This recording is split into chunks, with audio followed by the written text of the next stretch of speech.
Welcome to the Great American Collectibles Show, seen Wednesdays on the Sports Collectors Daily Facebook page and the Great American Collectibles Facebook page. You can also listen to us on iHeartRadio, Pandora, and Spotify.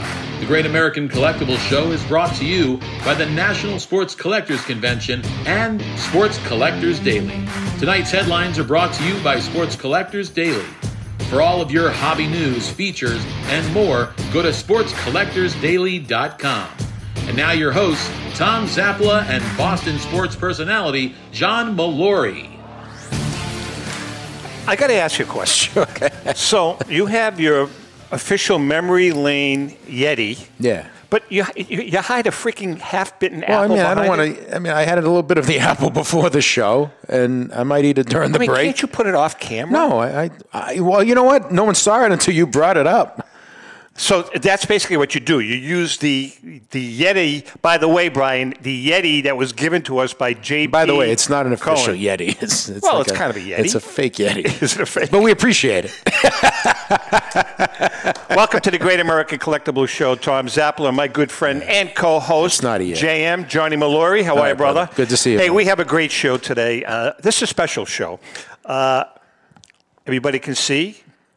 Mr. News himself, Brian Dwyer. He's on TV more than Ryan Seacrest now. He is. Yeah, he's the Ryan Seacrest of the collectibles He is. That's world. exactly what he is. Brian Dwyer from Robert Edward Auctions. Brian, how are you, brother? I'm good, thanks, guys. Appreciate you making time for me. Yeah, you kidding? You're making time for Exactly. us. Everybody, you're in demand, bro. Exactly. You're in demand. And don't forget, you can How watch does it feel to go from the Today Show to the Great American Collectibles Show? Actually, it's more fun with us, though, you have to admit. It's a lot of fun, and I think probably more people are watching this. Hey, Brian, I got to ask you a question. Has Al Roker kept the weight off? Yeah, He's slim, honestly, man. I grew up watching the Today Show, and when I stood he next looks to him, great. He looks fantastic. He looks really good. Yeah. Nice guy? Very nice guy, very fun, very funny. He's 106. So he looks really good. I know for his age, he looks fantastic. Yeah. And by the way, folks, remember you can watch us on Facebook, YouTube. You can listen to us on any of your favorite internet platforms. You name it, we're on it. And we're also on WCAP up here in the Boston area. Al Roker is so old. The first forecast he did was when Noah built the ark. He did. That's right. I did not know That's that. awful. All right, listen. Everybody knows what's going on in the hobby world with the Robert Edward Auctions auction, but we're gonna tease a little bit. All right. I mean, it's a iconic card, but we're gonna hold off on showing the card and talking about the card. Let's talk about the auction in general, Brian, if we can. You've got some unbelievable items besides the card. Tell us about a few of them, one of them being the 1914 Jack Dunn. That has kind of piqued my interest, and I think it's going to pique the interest of a lot of people. Tell us about that card. Yeah, super cool card. So, I mean, the Ruth's obviously the headliner, but with that Ruth came 14 other cards that had been saved in the same family. And lot number 2 in this auction is a card of a guy named Jack Dunn. You probably know Dunn if you collect T206s, but he was a great baseball player, great baseball man, businessman, and he is credited with discovering Babe Ruth. So we've got a card of his from the same set as this Ruth rookie card. It's lot number 2. Currently at about $16,000, $17,000, drawing a lot of interest for a guy who many people probably haven't heard of before today. Brian, was he a scout or was he just a guy that saw him play? And what was the deal with that? Yeah, so Dunn actually managed and owned the Baltimore Orioles at that time. That's 1914. Okay. And he was made aware of a kid named Ruth who was playing at the St. Mary's School in Baltimore. So he goes over and he checks on this guy and sees he's tall and strong and decides that he wants to see if he'll join his professional club, the Orioles.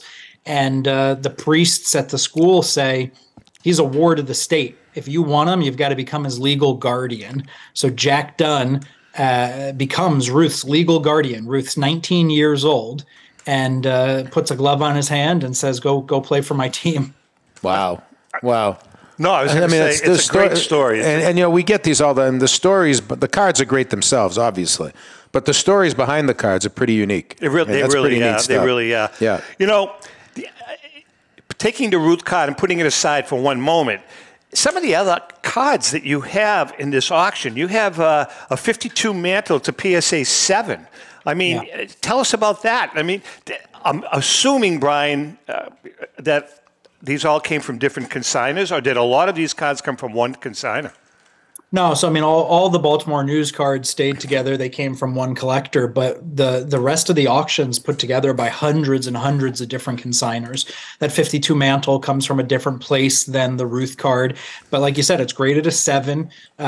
Beautiful card, really strong image. Those 52s can come in all sorts of different centering and clarity of the blue. This one's really nice. Got an eye appeal sticker on it.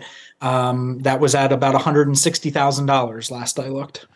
Brian, can you give us a little back? I mean, the Baltimore News cards, who put those out? Was that a card company? Was it a newspaper company? What was the background on that company?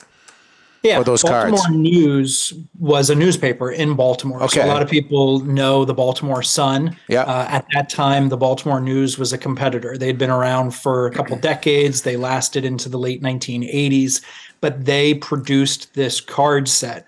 In 1914, you had the major leagues, but then you had a couple other smaller leagues that were gaining popularity. You had the International League, of which the Orioles were a member, and then you had the Federal League, which was just starting in 1914. Baltimore had two teams. They had the Orioles of the International League, and they had the Terrapins of the Federal League.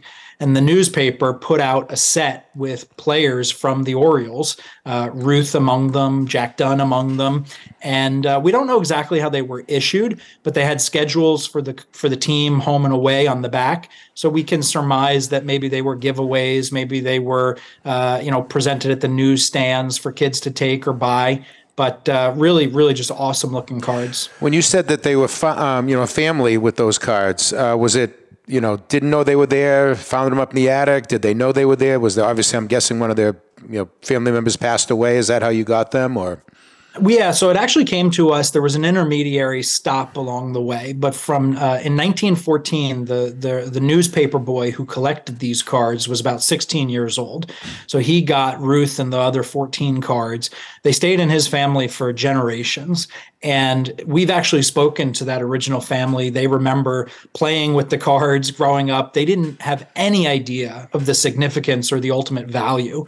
But in 1998, they loaned these cards to the Babe Ruth Birthplace and Museum in Baltimore, and they displayed them there. People knew that the card was there. Over the years, had made some attempts to try and buy it, and it wasn't until 2021 that somebody was successful in making an offer to buy the card from the family. So it was in their family for 107 years, had a 2-year stop in a private collection, and now it's being sold. Brian, how many exist? We Of can the Ruth. confirm 10 of Ruth. Now, why so few? Just, do you think there are any more out there, lurking somewhere, or is it just it was a card that was just a lot of people didn't pay attention to originally? Yeah, we don't have any information about how many were made originally, but if you look at the timeline, Ruth was signed with the team in the early part of 1914, and then by the end of the year, he was on the Red Sox. Jack Dunn was in financial trouble. He had to sell Ruth's contract to the major leagues. And then the Orioles actually moved out of Baltimore before the 1915 season. So there was a very short window of time where people could even watch Ruth play for the Baltimore team. We don't think many were made. And at minimum, certainly not many existed. Could there be more out there? Of course there could. But Babe Ruth's such a recognizable name. You'd think that if people were cleaning out their attic, they would have stumbled upon it. You saw last auction, we had the Joe Doyle. So we know that stuff's still lurking out there, but I don't think we're going to see 15 or 20 more of these pop up. We are chatting with Brian Dwyer from REA. Brian, I got to be honest, I don't know if you've chatted with some of your friendly competitors. I have. You know who the players are that we chat with on a regular basis. Every one of them is thrilled for you. And I'm being honest here. At the Boston show, I spoke to several of them, and their attitude is, you know something, couldn't happen to a nicer guy. So I just want to pass that on. Again, everybody's happy that well, I he's think, got this card. I mean, when something like this happens, we had the Mantle card last year at the National and everything with Derek and Heritage. It's right, Brian. I mean, it brings attention to what you guys all do. Well, that's just it. I mean, yeah, so you said it. We're all friendly competitors. I mean, I've worked very closely with some of those guys in my past lives, and at minimum at the National, we see each other every year. But yes, to John's point, this is the type of thing where, you want baseball cards in the mainstream media. You want baseball cards on the Today Show, Wall Street Journal, Fortune, Forbes. I mean, we've been all over. And that's just great for whatever we're all selling. So and happy to be able to do it. And isn't it awesome? Both you guys can comment on this because this is something you've talked about a lot. I think something like this, whether it's a Mantle card last year, this iconic Ruth card this year, we talk about young collectors. I don't want to say young or new collectors getting beyond what's in front of them on the stat sheet with the modern cards and getting more interested in vintage cards. Something like this does that, right? Yeah, I think this is hugely opportunistic for the hobby to say, hey, here's a card. Here's why it's rare. Here's why it's special. Here's what separates it from not only other vintage cards, but from the modern world. And, I've been on this show dozens of times saying there's no wrong way to collect. Right. But if you're curious 100%. and you're trying to learn about vintage, this is a great opportunity to dive in and learn a lot more. Interestingly enough, I talk about my grandson, Johnny, all the time. My grandson is 10 years old, and he got into it about 2 years ago, obviously with my help. And he is really into the modern stuff. And I kind of advise him because he really loves basketball and football. But he calls me, being Sicilian, he calls me Nanu. And he called me up, Nanu, did you hear about that card they're going to get $10 million for? I said, yes, Johnny, I did. But it makes me so happy that he actually called me and heard about it. And, that's huge. Not every new or young collector can go buy that card, obviously, but they might say, "Oh, here's a Babe Ruth who played in the the teens and the 20s and 30s. There's other players, there's other Ruth. You know what I mean? They're going to start looking back and see, even if it's money based, even if it's financial based. So what? They're going to start looking back at those cards now and saying, I got to look beyond Mike Trout and Ohtani. Absolutely. So, hey, Brian, there's another card in your auction that I have a close affinity to, and that's the M116 Wagner. That's a great card. I owned one at one time. I can't remember. Is it a pastel or the blue background? Do you remember? This one in this current auction is pastel. We had a blue in the last auction that set an all-time record. So they've been really popular lately. It's an amazing card. It really is. Great card. I don't have to tell you. It's a wonderful card. It's from a highly popular set, and it's very reminiscent of the T206 Wagner, which I think is what catches people's attention. Yeah, which leads me to another M116 question. I think I'll mention it in my Gax moment. I love that set. It's a great set. Is that set another card that really intrigues me is the M116 Cobb. That's a beautiful card. Is a card like that continuing to increase in value and popularity? I think so. I think M116 as a set has always been very underrated. If you go back even historically, you could buy PSA 8 commons for virtually nothing compared to other sets of the era. But it's got a great player selection. It's very attractive. The blue background subset is one of my favorites in vintage cards. So I do think that they're starting to get some recognition, and I think cards like the Wagner and the Cobb, and there's Mathewson and Young in there, I think those are poised for some more growth. Hey, how much does both? Again, I tap into you too, Zap, because you've been doing this for a long time since you're extremly old. And you're killing me with this stuff. I know I'm a little feisty today. I don't know why. Did you? Excuse me. You had a colonoscopy 2 days ago. I'm all cleaned out. I feel refreshed. Right? So, don't go down that road. Maybe that's why. Maybe they get all the venom out. I'm just reloading now. a little bit. And it's the holidays, so why not be mean? No, I was going to say, how much does like a card like that, the M116s, that are unique looking, the appearance, the look of a card, the color of a card? I know when I first started doing this and we were doing the Cracker Jack book, like that red, that was neat. It drew me to it. How much does that factor into the interest of collectors, how a card looks? You want to answer that first, Brian? Yeah, I've always thought about these baseball cards as little pieces of art. And if you think about art, people are drawn to color, they're drawn to design, they're drawn to shape.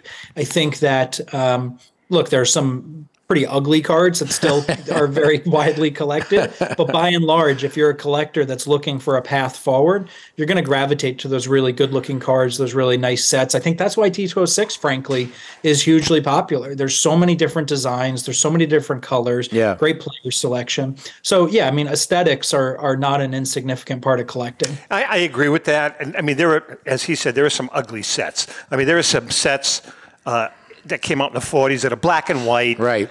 They don't jump out at you. And I think that's really important. But you're a collector. You're drawn to unique always. looking. The colors. I know you've always talked about that. The vivid colors. So, I've always liked the T206s, T205s. Even the Diamond Stars. The Diamond Stars, that's a really nice, vibrant set as far as colors go. Yep. Another card that you have, and again, we're chatting with Brian Dwyer, and we are teasing a little bit because, Brian, you do have the card with you, correct? I might. You should say after the break, keep people here. Yeah. Because Brian, I do have. Because normally they phase out 15 minutes in. We need to keep. There's another card that I have that I own that I bought recently because I did a little research on it, and that's the Bond-bred Jackie Robinson with the facsimile signature. I think that card, again, I own the card for disclaimer purposes, but I think that's kind of a cool card, and I think that's a card to really keep an eye on. That's why I bought it. Yeah, frankly, I own one too. I've always been drawn to it. I think it's got a great story. REA has an interesting history with that set because we were part of a find where many of the examples that are in the hobby today actually originated with a kid who consigned to us. He was an older man when he consigned it, but he was a kid that grew up chasing the bread trucks. And I think it's a great set. And I think if you look at the pricing, certainly it's come up in the last several years, but it's always lagged behind the Leaf card and other popular Robinson cards. So I like it. True rookie card issued in 47.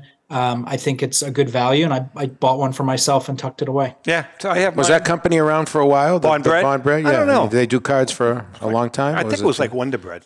Yeah. Yeah, seriously. Yeah. I never heard of it. I never heard of it. I don't know how long they existed for, but Wonder Bread's out of business now, correct? Is it out of business? Isn't it? I don't know. Wonder Bread was good. You know why? Can we get our research team to check on the status of Wonder Bread? Well, the thing is with Wonder Bread, and that was a Boston bread. With Wonder Bread, the good thing about Wonder Bread. Nissan was a Boston bread. Yeah, but with Wonder Bread, if you were doing your walls and you needed some joint compound, you could just soak it in water and you were good. That's right. This is good bread talk. All right, we're chatting with Brian Dwyer from REA Auctions. Speaking of bread. That's right. When we come back, and Brian, we have a new segment called Another Gax Moment that I do, and we kind of highlight it as a short later on. We can chat about that, and then we're going to ask Brian if he can fetch the card. Another Gax Moment is my favorite part of the show because I can just do something else. I don't need to listen to you. Yeah. Hang in there. We'll be right back. Brian Drent and the staff at Denver's Mile High Card Company have led the charge in the collectibles hobby. Mile High is a full-service dealer specializing in buying and selling cards and offers a competitive consignment program for all collectors. Whether it be their computerized want list service, appraisals, or auction services, Mile High has it all. If you've been searching for a company with a selection of high-grade vintage 1888 to 1970 baseball cards and memorabilia that shares your passion, aim high, mile high. Go to milehighcardco.com or call 303-840-2784 for more information. This is Brian Drent, president of Mile High Card Company. Is your sports card and memorabilia collection properly insured? For easily replaced personal property, homeowners insurance is all most people need. But for prized possessions that you may have spent a lifetime collecting, it doesn't go nearly far enough. Collectables Insurance Services has been insuring for over 50 years. They offer a full range of protection and a $0 deductible at an affordable rate with no appraisals required. I know because they insure my collection. If you have a minute, go to collectinsure.com and learn more about insuring your personal card or memorabilia collection. Hi, this is Dan from Memory Lane Auctions, here to remind you that the renowned Memory Lane Collectibles Company has served as a beacon of light to the collecting community for the past several decades. Indeed, folks, it has been our utmost privilege and pleasure to provide the most enthusiastic collectors with an abundance of the finest sports cards and memorabilia for America's most coveted sports personalities via our world-class auctions. Whether you choose either a private sale transaction or the auction route, Memory Lane cordially invites you to reach out to us to maximize the value of your prized possessions. Also, it is not just sales that we pride ourselves on being the best of the rest, because if you are seeking a particular keepsake for your esteemed gathering, we will be relentless in our quest to find that special piece to fulfill your collecting dreams. So no time to wait. Reach out to us today for the purposes of capitalizing on our unparalleled marketing capabilities. Simply pick up the phone and dial 877-606-5263. That's 877-606-LANE, or find us on the World Wide Web at www.memorylaneinc.com. Now is the time for your valued consignment to ultimately become another one of Memory Lane's record-setting prices. How would you like to own the bat that was used by your favorite player when he hit that towering home run or game-winning base hit? Now look no further than JT Sports, specializing in the sale and authentication of professional game-used bats. As the official authenticators of professional model game-used bats for PSA DNA, JT Sports will guarantee the authenticity of any bat purchased from them. JT Sports also buys and sells game-worn uniforms, gloves, and baseball equipment. The unique quality of the collectible is what JT Sports is all about. Give them a call at 609-487-8003 or check them out at GameUseBats.com.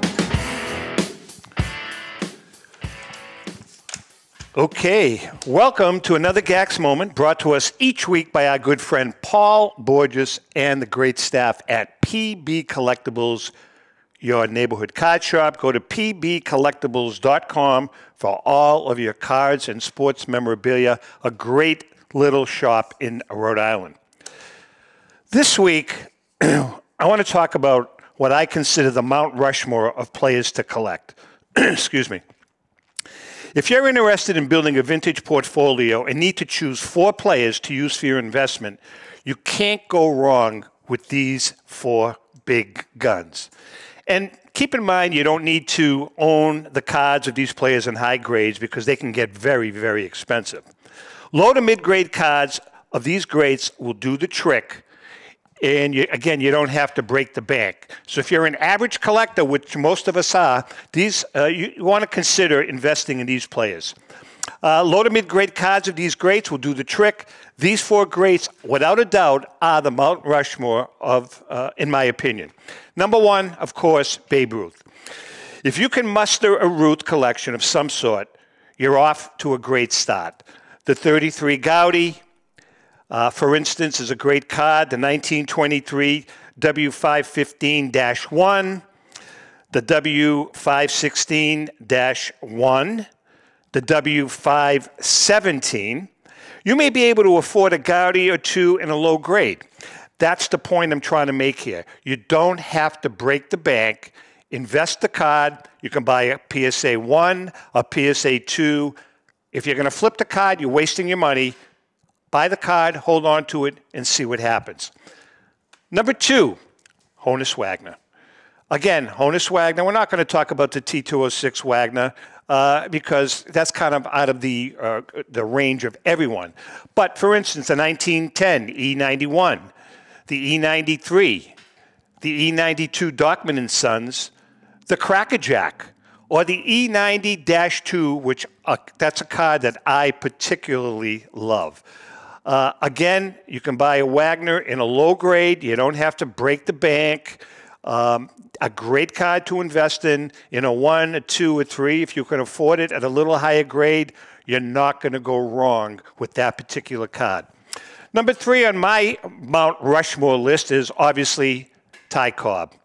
Ty Cobb, great player. You can go with the M116 Sporting Life, a T205, a T206, Crackerjack, a US Caramel, 1933, a T203. There are many different variations of Cobb cards that you can buy. Again, you don't have to buy, for instance, the T206 Cobb with his bat off the shoulder in a 7 or 8. A lot of us can't afford it. However, you buy it in a 1, you buy it in a 2, you hold on to it. It's a great investment. Last but not least, Lou Gehrig. Lou Gehrig, another great player. That's the 4th card, the 4th player on my Mount Rushmore. The 1933 Gaudy, 32 US Caramel, 34 Gaudy. There are many, many different Gehrig cards that you can buy. The more obsolete, and I don't want to say obsolete, but the less popular, the better off you are. Again, these are only examples, and you can make your buying decision. But our suggestion is looking into every issue that goes from there. T206, T205s, Gaudis, Caramel cards, E90s, W502s, DeLongs, a card in the PSE, a PSA 1, or even authentic is still a good investment for these iconic players. As I always say, if you're going to flip the card, don't bother. Hold on to them for long term, and you can't go wrong. And that's another Gax moment. What do you guys, I think that's really... That's really interesting. I think it's really informative, and I think the message is good, and that is, those are the four big guns, if you will. Well, Brian, there's levels of the cards. You know, 1 or a 2. Oh no, I want to get it. Well, that's fine, but yeah. Brian, do you agree with that? There were 2 cards. The other 2 players, Brian, on my list, and I had to put them aside. Was Joe Jackson and Mickey Mantle. In your opinion, do you agree with those four players being the Mount Rushmore of players to possibly collect? Yeah, those were literally the exact 4 that I came up with. When you said, okay, I'm going to pick 4, I went through the list in my head. I said Ruth Gehrig, Cobb, Wagner. You can make an argument for Mantle. Jackson certainly has fewer cards than those guys, but he's worthy. And but yeah, those were the exact 4 that I came up in my mind. Yeah, I think, again, in a low grade, you can't go wrong. Are the low grades of those cards available in whether it's REA or another auctions throughout across the Brian, board? You've had them. Actually, everybody's had them. Yeah. But keep in mind, a PSA 133 Gaudy can be costly. I was going to say it's still a pretty expensive card. But there are other cards that you can buy. I can remember, Brian, when I bought the first Cobb card I bought was probably in 1992. I bought a T206 red background Cobb with a polar bear back. I paid $220 for it. In 1992, that was probably a lot of money. I don't even remember what I sold that card for, but it was a lot more than that years later. Right. So point being is you can still spend the money today. It may seem like a lot of money, but 10 years from now, it may be worth it. It's the one thing, and you guys can both comment on this, one thing that a lot of collectors don't have, maybe especially new collectors, not seasoned collectors like yourself, is patience. It's not a high level of patience in this game now with new collectors, right? Agree? Yeah, Disagree? we see all types, but yes, certainly I think there's a lot of attention given to the flipping and the kind of like the day trading aspect of it. Right. And if you look at day trading stocks, it's very hard to make that a successful tactic. But if you play the S&P over a period of 5, 10, 15, 20 years, you'll do okay. That's how I've approached my collection.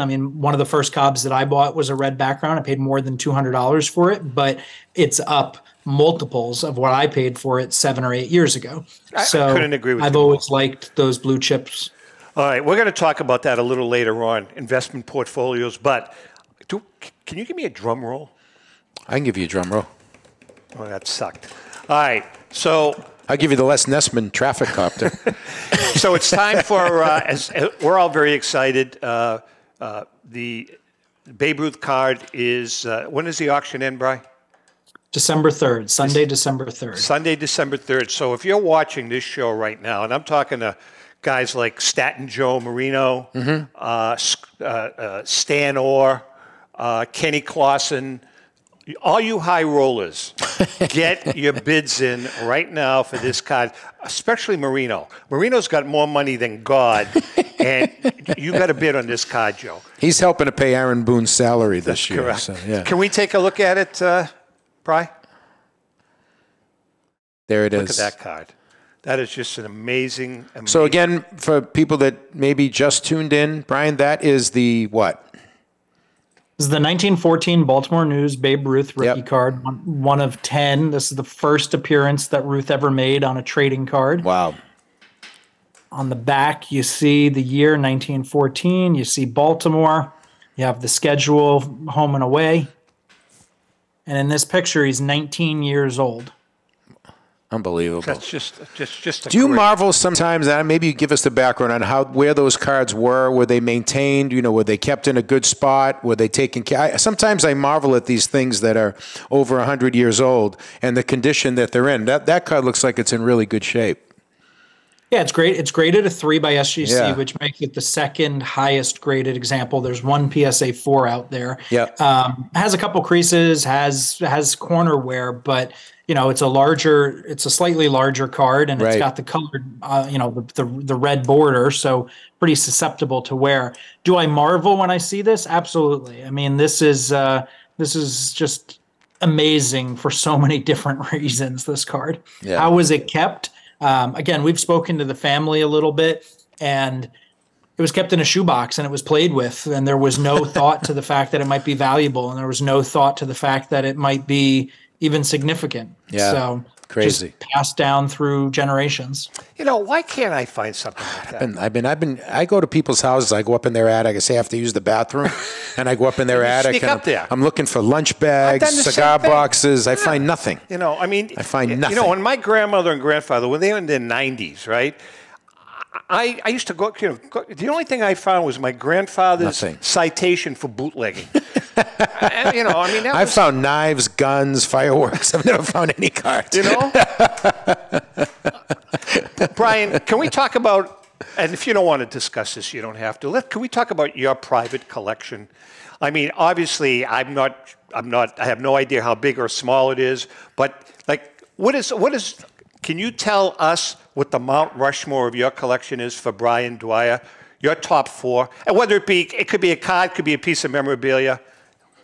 I have a lot of, I've been doing this a long time, and I always stick to the big names. So I've got Ruth and Mantle and Cobb and Wagner. I look at one of the pieces that I'm most proud of is my 52 Mantle. So I have owned a 52 Mantle at one point or another in every grade almost, from authentic up to 7. Wow. And I've sold them all except for my PSA 1. And my PSA 1 52 Mantle is the first one that I ever owned.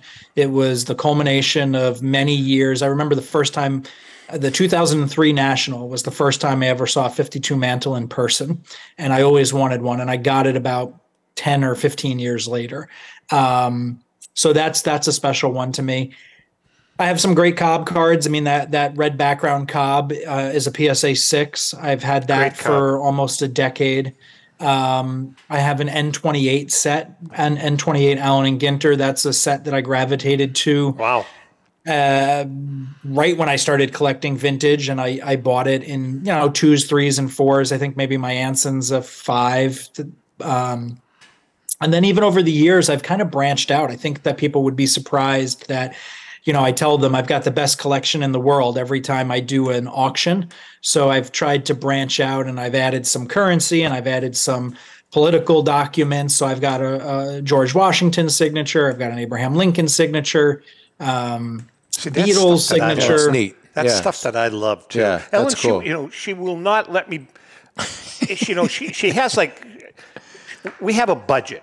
Yeah. When it comes to buying memorabilia, and she'll say, Ellen does our book, so she'll say, okay, you have this much money to spend. Right. So what I typically do, Brian, is I'll take, as I mentioned this last week, if I have a pool of money, I'll take half of it and buy a card that I want personally for my collection or a piece of memorabilia. The other half I'll spend on a piece of memorabilia or a card that I'll hold on to for a period of time and then sell it. Right. And that's what we use. Yeah. And we've had some good luck with that. We've had some good luck with that. Yeah. But Brian, staying with you a little bit, we kind of joked a little bit about at the beginning, the Today Show, that just kind of bringing the spotlight on this card and how big this card could end up being. What's it been like for you? The whole media, including being on with the two of us, very, very exciting.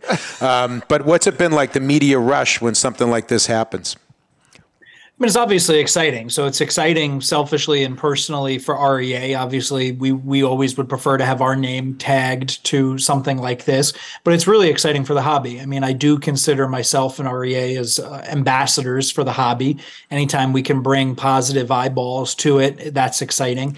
And then just with respect to the Ruth, it's obviously important and exciting that we're able to publicize this auction, but I'm happy that we're able to educate people and we're able to share this story. A lot of people don't know the significance of this card. A lot of people don't realize Ruth's story and background. They think, oh yeah, he was a Yankee and he had a short stint with the Red Sox, but they don't know the origin and the genesis of Ruth. So it's exciting for a lot of different reasons, and we're lucky and thankful that mainstream media has cared about it. And you know what? Yeah, he's one of those guys like, Ali. Oh, absolutely. Ruth, even Michael Jordan now. I don't know if Brady's there yet, but he might be one of those. They go beyond sports. They're iconic. Jackie Robinson, obviously. Yeah, they represent so much more. I look at this as an historical piece. It's an historical find, right? Great call on that one. Absolutely. Yeah. It is not just a baseball card. It is really, literally a piece of American history. Yeah. It really is. I mean, it transcends everything. I mean, 2 years ago, you guys know, we sold the $6.6 million Honus Wagner. Yep. I was telling friends, I was telling family, we made news for that. And everybody, almost to a T, did I have to explain who Honus Wagner was. Absolutely, right. You don't have to do that with Babe Ruth. Nope. Transcends sport, culture, really fabric of America. What's the traffic and attitude like in the Dwyer household? Is there a lot of activity this week in the house with the wife and kids and all of that? We're hosting Thanksgiving. I'm not able to contribute maybe as much as I would in normal years. I've got a lot of responsibilities with this auction, but it's good. It's exciting. I mean, again, personally, it's very exciting. This is something that I view as a career highlight for me. To be able to sell 2 record-setting cards potentially in the span of 2 years is incredible. And I've been in the hobby. I mean, you guys know my story. I've been in the hobby for 30 years of my 37 years on Earth. I've been a professional for 15, going on 16 years. The fact that I can bring positive news and eyeballs to the industry, that's very exciting and rewarding for me.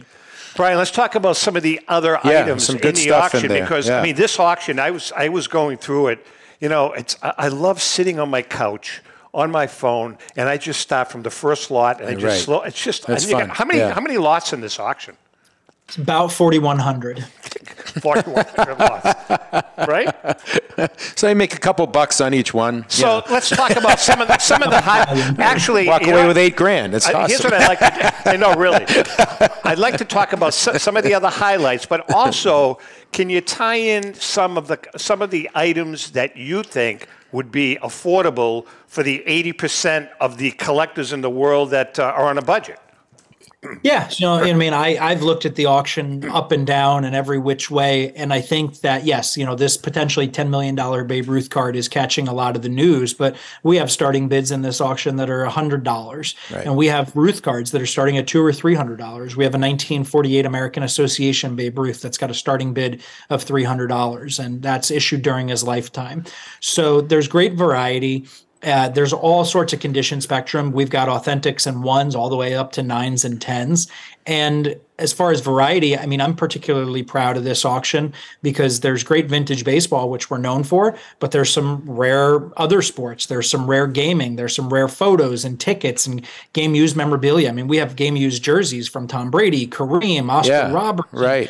Just incredible stuff. That's what I love about your auction.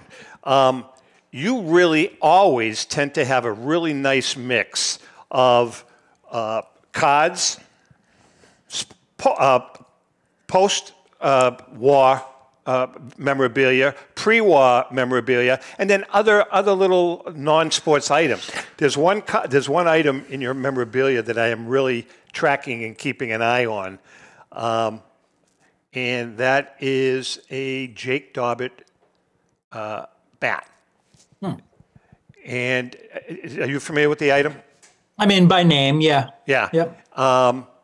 Jake Dobbett, for me, is one of my favorite all-time players. I've always considered him a bubble player for the Hall of Fame. Great player. Actually, we really tried pushing him as a Hall of Famer. I remember in the Cracker Jack. I remember. He was right. We pushed that. Yeah. You got a Jake Dobbett gamer. I believe it's in your auction that was authenticated by John Tobby. It's a great bat. I'm keeping an eye on that bad boy. There's some amazing, we talk about historic items, right? I mean, I saw a Harry Wright cabinet card, goes back to 1877, Brian. A gold coin, Buck Ewing, 1887. I mean, that's unbelievable.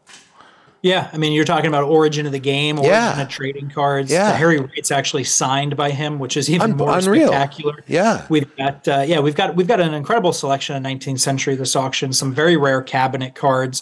Some of them are only the second or third examples known to exist. Some of them are unique. So, variety has always been the spice of REA. I mean, we've made our name in baseball, but over the last several years, we've made a big push to be more representative of the hobby. And, there are guys that are watching this that are memorabilia collectors and autograph collectors and maybe dabble in basketball and hockey. And there's a newer generation that's more obsessed with modern or Pokemon cards. So for us, it's about getting something for everybody. Brian, are you, before we take a break, let's talk about some of those modern and ultra-modern cards, Pokemon especially. I mean, that's a whole learning process, isn't it, to really learn about that particular issue? Without a doubt. I mean, there's nuances to Pokemon that I can't even comprehend. Thankfully, we have people on our staff that grew up collecting that. That for a certain demographic is right in their wheelhouse. And so we've got those people on our staff.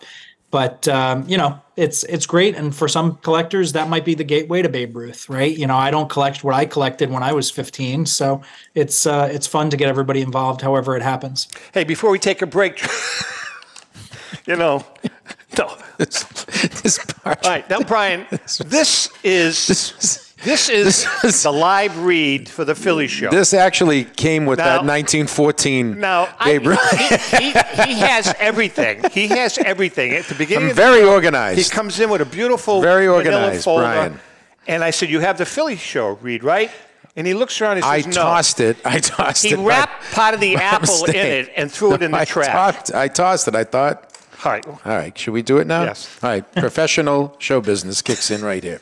East Coast Sports Marketing and Hunt Auctions are pleased to present the Philadelphia Sports Collectors Show. Also a shipping, the message in a bottle. This was actually, I found this in the Atlantic. The Philly Show from Friday, December 1st to Sunday, December 3rd, held at the Greater Philadelphia Expo Center Hall, A&E, 100 Station Ave, Oaks, PA, 19456 is the zip if you're wondering. Shop our expanded 100,000 plus square foot show floor with over 250 of your favorite hobby dealer booths of sports collectibles heaven from the 1800s to present day. Major sports auction houses and third-party grading and authentication companies are on hand to assist your collecting needs. The Philly Show is family-friendly, and all kids 10 and under get in free. Autograph guests to include Philadelphia Phillies fan favorite, 2008 World Series MVP Cole Hamels, Eagles greats like Brian Dawkins, Randall Cunningham, Ron Jaworski, Harold Carmichael, and many more. For more information, go to phillyshow.com. Remember, since 1975, the Philly Show is where it all started. All right, we're going to take a quick break. Brian is in the house. Brian Dwyer, we're going to look at the card again. We do have another potential guest coming in from Ultra Pro, Enrique, how do you pronounce his last name? Rivacalba. He's got a new product that we're going to be chatting about. I don't know if he's here, but if he isn't, we're going to go with Brian. Oh, he is here. Hang in there. We'll be right back. Pristine Auction is a family-owned and operated online auction specializing in autographed memorabilia, sports cards, coins, art, and collectibles. Since their founding in 2010, they've grown to 2 facilities in Phoenix, Arizona, totaling over 60,000 square feet. Jared Cavalier and an incredible staff of over 150 team members serve a very large customer base and enjoy every minute of it. By working with leading authentication companies, Pristine ensures all items are 100% authentic. In addition, third-party authenticators regularly travel to Pristine Auction to provide authentication services on site. Pristine Auction strives to operate its business in a way that's honoring to God, their families, and their customers. With a strong focus on speed, quality, and premier customer service, their mission is to be the leading online auction for every level of collector and fan. Pristine also works for Hope Sports and Identity Hoops International, traveling to Mexico to build houses for the less fortunate. Pristine Auction offers several online auction formats with thousands of auctions ending each day. For more information, go to pristineauction.com. That's Pristine Auction, the best in the business. If you're a discerning collector interested in owning the most important pieces in the hobby, look no further than Leland's Auctions. The original sports auction and appraisal house, Leland's was established in 1985 by legendary Pioneer founder Joshua Leland Evans, and today, President Mike Hefner carries on the tradition. From the Tom Brady card and memorabilia collection to the famed Boston Garden Auction to high-end card auctions from every major sport, Leland's has always maintained the highest standards. Go to Lelands.com and get your bid in. That's Leland's, the hobby's leading sports auction house for 4 decades. It's often been said that championships are won on the practice field, and world records come only to those willing to work harder than everybody else. Heritage Auctions is the world's largest collectibles auctioneer because we believe that becoming the best is only an invitation to the challenge of remaining the best. This requires the skills of the hobby's top experts, capable of identifying and maximizing value for our consigners. It requires the most visited website in the industry, courting a global audience of collectors over 1.5 million strong. It requires a dedicated press department that expands our global reach far beyond the entrenched hobby marketplace. It's hard work, but a simple premise. Present the finest collectibles to the largest population of potential buyers, and world records will come. We invite all listeners to put the unmatched power of Heritage Auctions to work for you. Auction evaluations are always free, and our commission-based fee structure ensures that our interests are always aligned. The highest possible price for your collectibles. There will always be new world records to chase, so let's chase them together. Visit our website at ha.com and request your no-obligation review today. Hi, this is Dan from Memory Lane Auctions, here to remind you that the renowned Memory Lane Collectibles Company has served as a beacon of light to the collecting community for the past several decades. Indeed, folks, it has been our utmost privilege and pleasure to provide the most enthusiastic collectors with an abundance of the finest sports cards and memorabilia for America's most coveted sports personalities via our world-class auctions.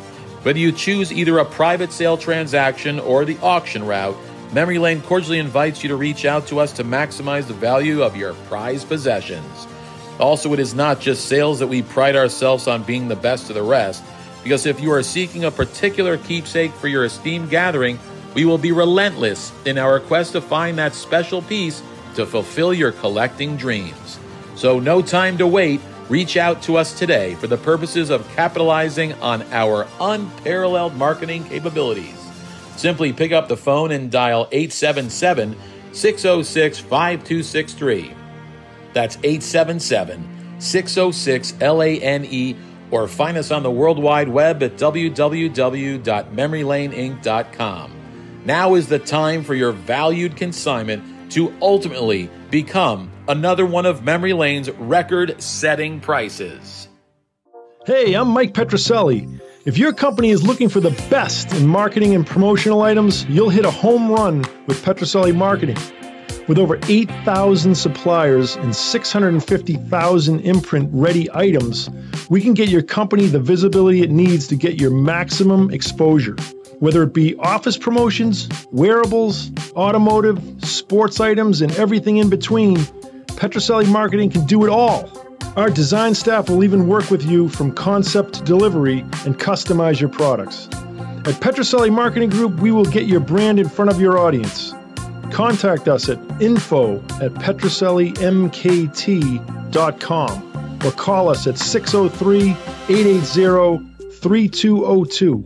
That's Petroselli Marketing, where no dream is impossible. So the question is, how does your company or organization do promotions? Imprinted products keep your brand in front of your customers more than any other form of advertising. For the best on-time service and new ideas for your next project, give Petroselli Marketing Group a call at 800-264-4294 or email mp@petrosellimkt.com.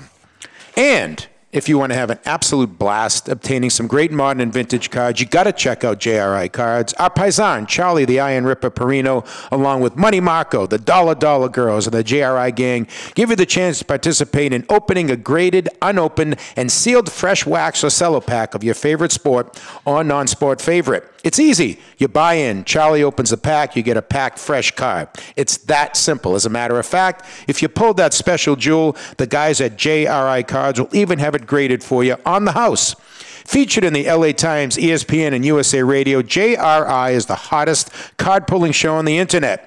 Charlie and his staff make it fun, entertaining, and enjoyable with his collection of hats and sound effects. And don't forget that JRI donates a part of their proceeds to various charities. That's JRI Cards. Check out their exclusive breaks and events that everyone is talking about. They're always digging up cardboard treasures. For a great hobby experience, go to jricards.com. Okay, we are back with Brian Dwyer from REA, and this gentleman is, I had a hard time pronouncing his last name, but I've got it. Enrique Ravacalba.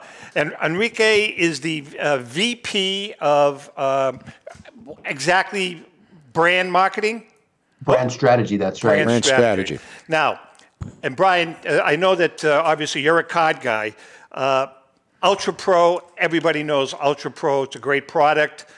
There's a couple of items here that I'm displaying. But I want to talk about a new product that you guys are going to be launching called the Card Preserver, Enrique. Can you tell us about it? Absolutely. So for anybody who can't see it, this is our brand new product. It's called the Card Preserver, and I happen to have one open here. And so what this is, it's really cool. It's a brand new product. It's patented, and what makes it extra special is it's soft on the front, but it's rigid on the back. So you get the best of both worlds. So what you do, and it has a handy dandy little flap here. So I happen to have a Brett Favre Reflections here. Oh, wait a second. I have a Steve Carlton, but you can do the Brett Favre. So you put that in there, and it's really easy to load. And then what's cool about it is it has pre-applied adhesive. So you take off your little flap here. Yeah. And then you seal it. That's nice. There you go. Yeah. Now I'm doing that. I'm doing it right now. I love it. I absolutely. That's great. Look at this. That's awesome. Now, obviously, we cannot fit the 1914 Babe Ruth card in here, but this is just a great product. When are you going to be launching this? This is going to be ready in the first quarter, and to your point there, we are going to be making different sizes. So that'll be coming in the first quarter, and the different sizes will come later down the road. So, Brian, why don't you hold up the Babe Ruth? Do you have the Babe Ruth card? There you go. So, Enrique, if we should maybe talk to him about someday whoever wins this card, reholding it. Absolutely. Right? Yeah. Great card. Whoever wins that card may end up buying the company, by the way, Enrique. So, you know what I like about this? Two things, Enrique. One, the first part that you mentioned, putting the card in. There's, especially if you have cards that have some value. Sometimes you wreck a card putting it in a little case, right? And then the adhesive part, I think, just provides protection. How important is that? The ease of putting the card into the holder and then the protection part. Absolutely. So the sort of normal way to submit your cards right now is you got to put them in one of these. Yeah, right. And so what happens is, as you're trying to stick a card in there, you've got this, you can even hear it a little bit. It's really hard and it messes up. You can wreck a corner. Right. Yeah, you can wreck a corner. Corners. Yeah. Yeah, the corners of the card. And that's one of the most valuable pieces. So there's other solutions, obviously our top loader. And our top loader is great. We love it. We want to keep supporting it. But this is archival safe.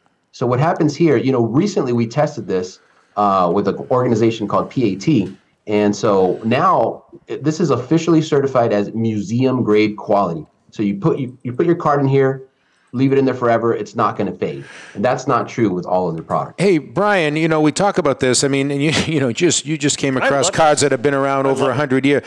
Card storage, card protection, very big part of what we're in here, right? Oh, did we lose him? I think we lost your audio. Let's try it again. Sorry, I had you on mute while he was speaking. I was just saying, without a doubt, I mean, you're looking at millions of dollars on this Babe Ruth card between a 1 and a 2 and a 3. So you nick a corner and you cost yourself millions of dollars, and you can fix that problem for a couple bucks.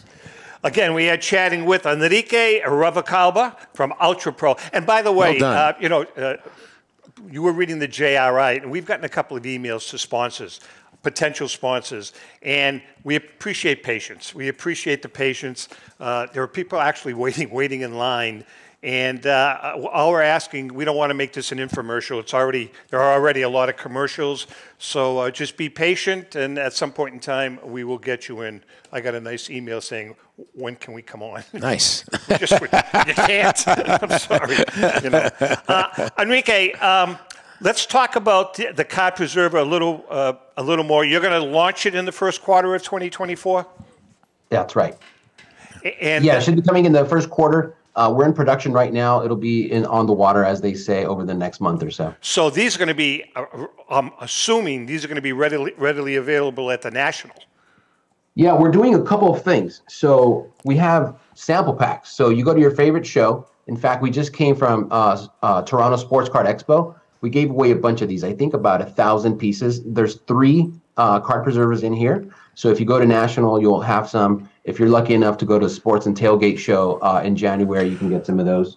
And then, again, in the first quarter, you'll see this, which is a 25 pack. Yeah. So there's 25 in here. This is about $4.99. So you'll see that it fits cards up to 35 point officially. You can probably get a 55 point in there. But you'll start to see this at your favorite local hobby shop and online, of course. I was going to say, Enrique, the marketing strat where people can get it, people going to be able to get them online as well? You're going to get them out to stores as well?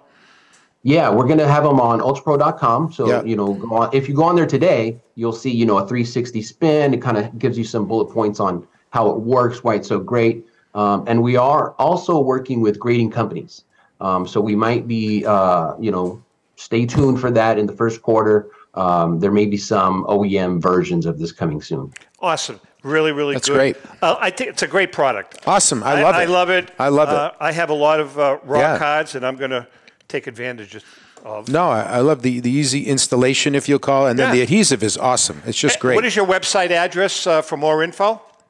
It's Ultra Pro, just the way it's spelled, ultrapro.com. You guys you really are the leader in this product line. What you guys do, you're the leader in this. We all know that. Brian, the auction ends when? Sunday, December 3rd. Can you hold it up one more time, because that's as close to it as I'm ever going to get. Now, again, a special shout out to Joe Marino, Staten Island Joe. Sell a couple of your Corvettes and get a bid in on that card. Brian, I'm wishing you the best, man. We are so happy for you. The whole hobby is rooting for you on this one. Yeah, fantastic. And you have to really believe this. The whole hobby wants you to do well. Enrique. And so, again, so many other great things in that auction as well. Oh, yeah. So, tremendous items. I got two items I'm going to bid on, Brian, too. Oh, by the way, you got some of my items in there that people can bid on. But I'm not going to tell them what it is.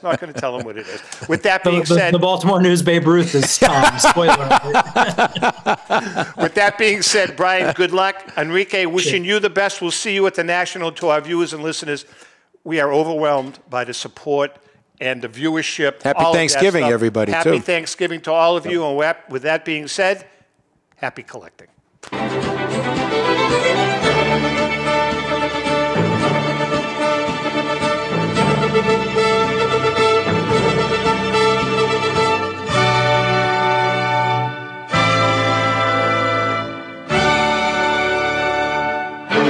The views and opinions expressed by the hosts, guests, or callers of this program do not necessarily reflect the opinions of the Studio 21 Podcast Cafe, the United Podcast Network, its partners, or affiliates.